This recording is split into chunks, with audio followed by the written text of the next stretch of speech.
Hello, hello mga idol. Mabuhay!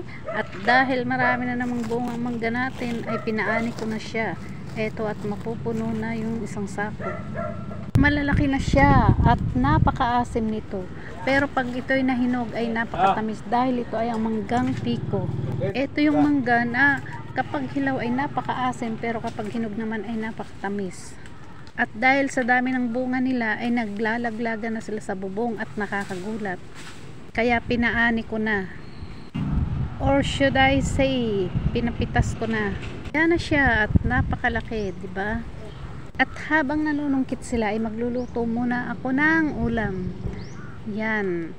Yan ay pata. Bulalong pata ng baboy. Hindi pa siya kumukulo dahil kalalagay ko lang.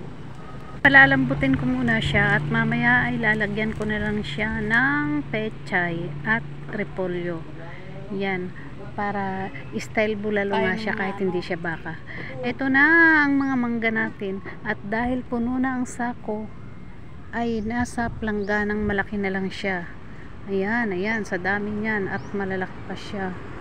Magulang na. Ayan, sa dami ng mangga na yan.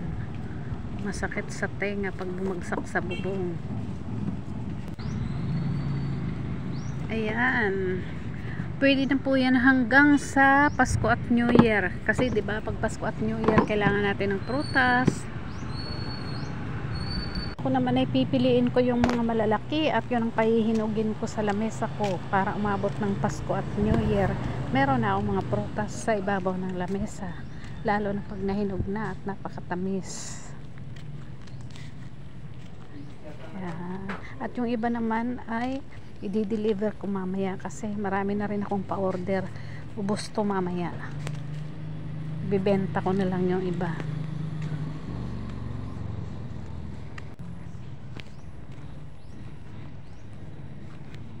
Ayan, ayan na siya. Ayan, malambot na yung pata ng baboy. Luto na siya. Kaya pwede ko nang ilagay yung pechay at repolyo.